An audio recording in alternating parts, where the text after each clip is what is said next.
pradėjau tai nuo vaikystės, nuo 5 metų kokių. Vat, tuo laiku senelis dirbo stalium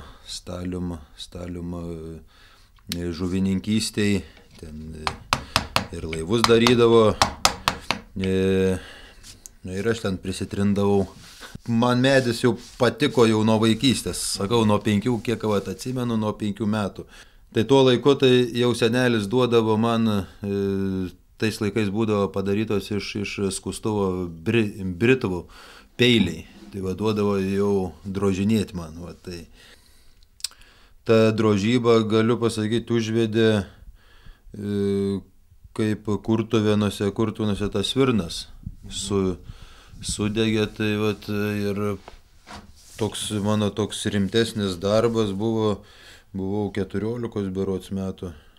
Vat, padariau kurtuvėnų svirno maketą.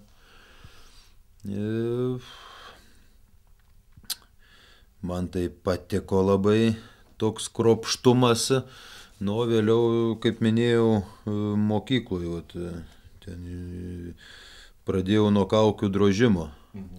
Vat, pradėjau nuo kaukių drožimo. Aišku, iš pradžių nevykusios gaudavosi. Nu, bet, sakoma, viskas išmokstama. Vat, su metais ir patirtis ateina.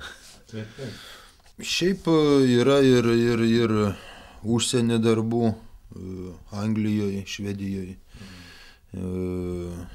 Yra čia va tokie Lietuvoje toks didesnis projektas